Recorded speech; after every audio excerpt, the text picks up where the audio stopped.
Hi folks, welcome to the Prepared Homestead. This is Travis. Thank you all for stopping by to watch. So I decided to sit down for this video because I'm going to show you some things. Also, because it's hot and I'm just about wore out today being in this heat, and I've been outside most of the day.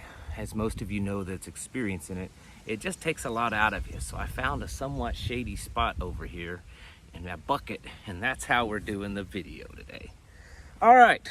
So I want to talk to you guys and gals today about basic beginner comms, your communications, and really specifically from a ham radio perspective. There are other things. There's CB radios, FRS radios, GMRS radios, but today I'm just talking about ham radio. And I'm not going to give you like a how-to and how to get into it and all the mechanics of it and all that kind of stuff. I want to show you some really basic options, talk about it, and very cheap options to get your foot in the door, but really from a prepper perspective. I like to think of, and I've had a ham radio license for almost 2 decades now, and I think personally there's kind of two ham radio people. There's the hobbyist that really gets into it and they build cool radios and talk all over the world into space, and I've done that before. And then there's kind of the prepper, and their focus is to have the right equipment that works so that when Shtf happens, they have some way to communicate. And if you don't know, ham radio is really the only short, medium, and long range source of communication that uses no infrastructure. It's just radio to radio. You don't have to have any type of infrastructure that is being controlled by a private corporation or a government entity to communicate with it. You do need to have a federal license from the FCC to operate a ham radio, and I strongly advise if you ever plan on using one to have that license, because they will find you. They're very good at it, and other ham radio people are very good at tracking you down. That being said, I've got some really cheap basic options that I want to show you and talk about. For those of you that are seasoned ham radio people, I know you may laugh, but bear with me. This is for mostly for those that aren't ham radio, but even you ham guys and gals, maybe you can get something out of this.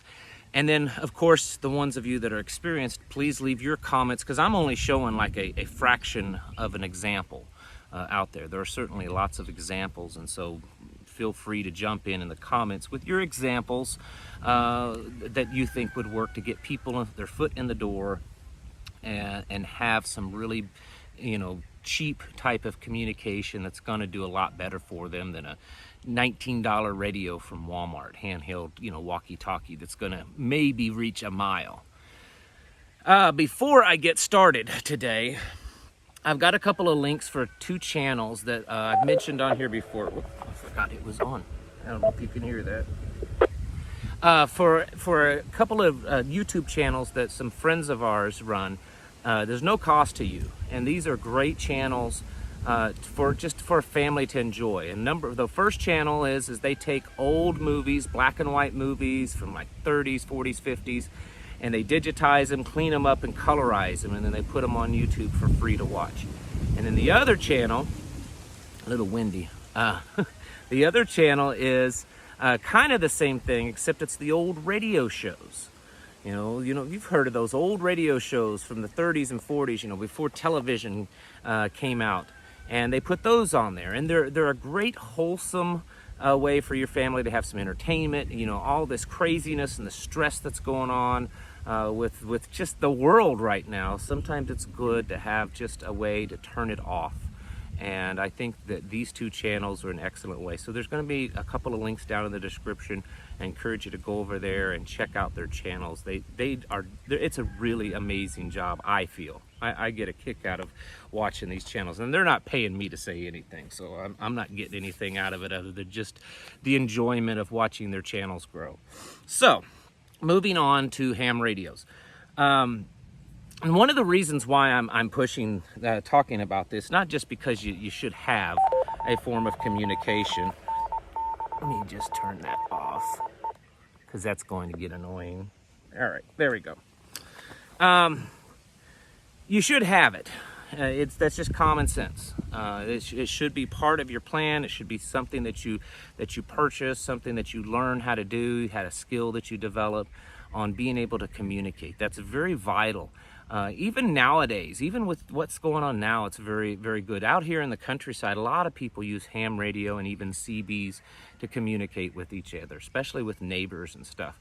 But there could very well come a day in a grid down scenario, internet collapses, cellular systems collapse, EMP, CME, all kinds of things where communication just may not exist, or it could be so intrusive upon our freedoms that we have to make this choice to no longer use their form of communication, because they're monitoring everything we do. And yes, they can monitor this. I know what everyone's going to say. But there's another reason why you should really look into getting this stuff. It's starting to get hard to find. The microchip shortage that's going on is making these radios become a little bit more scarce. And I understand in a couple of years, they say the microchip shortage should kind of take care of itself and get fixed, but we don't know. And this radio, the main radio I'm getting ready to show you, I bought it like a year ago. It's just kind of a spare. They're a very good budget radio, low cost. I'd never owned one, and I was curious, and I was just planning on kind of use it as a backup. And I bought it and made sure it worked and stuck it in the box and forgot about it basically. And I went to look online for them the other day, and I can't even find one. I couldn't even find one for sale. They make another model, and I did find that, but the price has gone up significantly. And I believe it's mostly because of the microchip shortage. So another point to this video is that you should probably look into getting some of this equipment before maybe it's too late. I mean, we don't know. We live in these uncertain times. All right, so again, this isn't a how-to video. There's lots of how-to videos on explaining the details of ham radio and the lingo and all that kind of stuff. And who knows, maybe someday I'll make one like that. The first radio I'm going to show, I've talked about it before, and most preppers know about these radios. And these little Chinese radios, this is a Baofeng, however people pronounce it. These are little 5-watt handheld radios. Depending on the terrain, you can get a few miles out, 5. Also depending on the antenna. This is an aftermarket antenna. They come with a little bitty stubby thing, and that should be the first thing you get rid of. Those little stubby antennas they come with are junk. You can still get these pretty cheap, under $50 usually. I remember when they were $19, and they're up to $50 now. And I would say they'll probably continue to go up. And there's several different variations of this. I'm not promoting this particular model or anything, but I am saying that you can get these really cheap. They're not as good as the fancy name brand Japanese and German and American handheld radios. But it's a $40, $50 radio, and those Japanese and American radios are $300 or $400 radios. So in comparison, it's a really good radio for what you're paying for. And I would suggest you get these. You can buy them in bulk. You can buy like 6, 8, 10 of them at a time for a little discount. So if you have a little community, a prepper mag, a crew, whatever, you can get these things and get them all programmed. You need to have a ham radio license to operate these, but they work pretty good.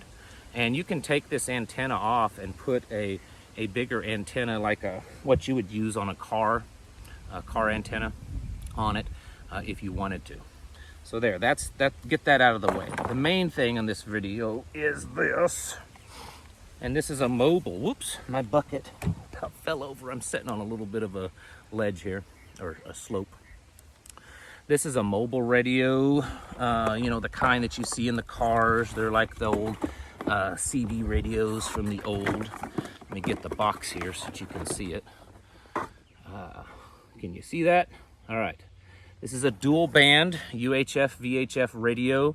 They make a quad band. That's the only one I can find now on the market, is the quad band, which means it has 4 bands instead of 2. and the price is going up on that. This is a 50-watt radio. I mean, it's capable of putting up to 50 watts of power out when it's transmitting. And while it's, you know, a cheaper radio, it does really a good job. I mean, I find it to do a really excellent job. It's based on a Japanese Yaesu radio. I mean, they look almost identical. I paid, I think, $160 or $170 for this. And if you can find one now, and even the quad bands, you're looking at about $240, $250, maybe $260.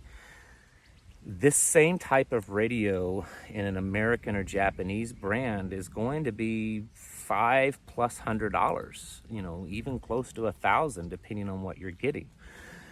So having something that you don't have a lot of money into it, because you're not into the whole hobby aspect of ham, or you're just brand new to it, you're just new to ham radio, and you don't have the money to go drop in $500 to $1,000, and you can buy some of these. This isn't the cheapest one. They do make mobile ones. They're smaller than this. They don't put out the wattage that this does, about half, for like around $100 or so.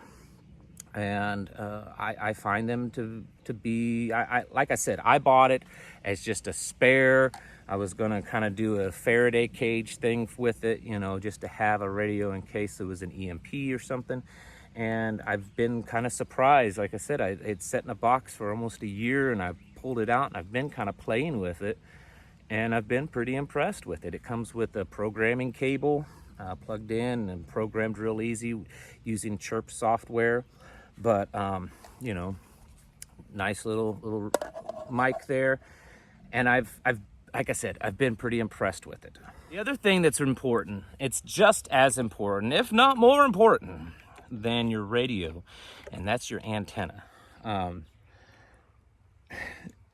Yes, your radio is important, but you need to have a good antenna to get out. And I've got a couple of examples. I've got a cheap one. This is a cheap antenna that you can magnetic mount, and I don't remember what I even paid for this. I'm pretty sure it was less than $50. It's pre-tuned. For you guys that don't know, tuning means the metal here on the antenna, depending on the frequency range, it has to be a certain length. Okay, and I'm not going to go into the details of that, but if you buy one that's not pre-tuned, you will have to figure out what length it is and trim it down. This one was pre-tuned. It's just a cheapie. It does okay, but you know, it was just a cheap spare. Like I said, I wanted to have a little kit that I could maybe bury or something, and have a radio. And so this one, you can use this. Now, here's the thing. You can make your own antennas. And oh, here it is. This is an incomplete, but mostly complete, what's called a Jpole antenna. And you see it's got a PVC cap on it, and I drilled a hole and put the end piece where the antenna cable attaches to it, and then on the inside, and it's basically just wires. They're soldered up in a certain way to create a UHF VHF dual band antenna. And with something like this, you take a piece of PVC pipe, 3/4 inch. You want to use the thin walled stuff, like the Schedule 200, I think is what it's called, not the Schedule 40. It's thicker walled, and you don't get quite the frequency out of it. But if you take the thin walled PVC and put it in there, put a cap on the end and slide it over and attach it here to where it's like about a 3-foot long piece of PVC, you can take that and you can zip tie it to a pole that you attach to the side of your house or something like that. And then you buy you some antenna cable like this, which is not hard to do, not cheap, not expensive. And you just attach it here, run it to where you need to go, and you attach this end obviously to the radio. And this actually, even though it's much cheaper, other than you just have to know how to do it, you can buy them like this. You can buy these on eBay. There's a couple of guys that make these, and you can buy them, or you can make them yourself. You can find the plans, I believe, all over the internet. Anyways, this antenna is way better than this antenna, but This is just like a cheap little backup one. And then that. Now, one other thing I wanted to mention on this is power source. I like to have lots of redundancies on power. And of course with these are they're a 12-volt system, right? DC power. And so you can't plug them directly into your home outlet, but you can wire them up to your car. You can buy these little inverter boxes that will convert your house power, the electricity in your house, so that you can run it off of this. But all of those things are kind of dependent upon a grid, unless of course you're off grid. And so I've kind of been playing around. Let me pick up and move my, I don't know how you can see it good or not. If you can. There we go. So I picked up one of these panels, and this is a 20-watt solar panel, and it comes with a charge controller, and I've just got it hooked up right now because I just got it not that long ago and haven't used it.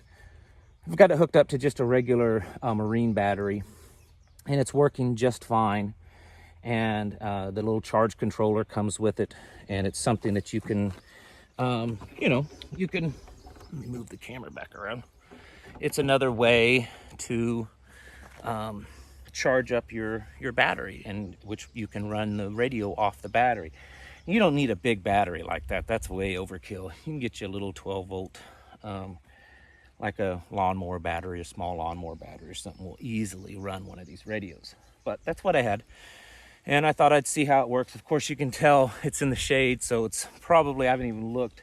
When I have tested it out in the sun, and it was doing a good 13.7, 13.9 volts, something like that. Probably not that much right now sitting in the shade, but this is just some options. These are better than those little flimsy ones you can get at Walmart that you can plug into your cigarette lighter, or they say charge a battery, and they're just little bitty things. It's a step above that, but it's certainly, because it's it's got an aluminum frame on it. It's a real solar panel. So it's a little bit better than that. I think for the solar panel and the charge controller, I think I paid $50, $60. Let's get over here a little bit closer. Let's see. Here is, I don't know if you can see that. This is the charge controller that it came with, and here is the solar panel. See, I'm doing this without being able to see in my camera, so I don't know how well that's helping you see. Anyways, I know this is kind of unprofessional video quality, but this just shows you what you can do. The radio and the antenna can be purchased, depending on where you get it, or something at least comparable, can be purchased for between $200 and probably $230. The solar panel, like I said, is $40, $50. Whatever 12-volt battery that you have to plug into it, or some other source directly into your car. And then the little handheld walkie-talkie is another $50. So really, or not quite $50. So for $300 to $350, you could really buy just about everything I've shown you. You don't have to buy that all at once though. And if you do that, this mobile radio, the bigger one, if you can get a repeater in your area, you can get quite a distance.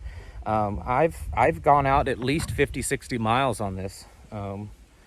So, you can get out a bit with the right antenna. With the right antenna and the right terrain, you can get some pretty good distance on a 50-watt mobile radio. And, well, I think it's something you should all consider getting, especially considering that they're becoming a little bit harder to get because of all the chip shortages and stuff. All right, I'll leave some links to some of these products. You don't have to buy through my links, because I do get sometimes, if it's through Amazon, I get a small, very tiny percentage of it.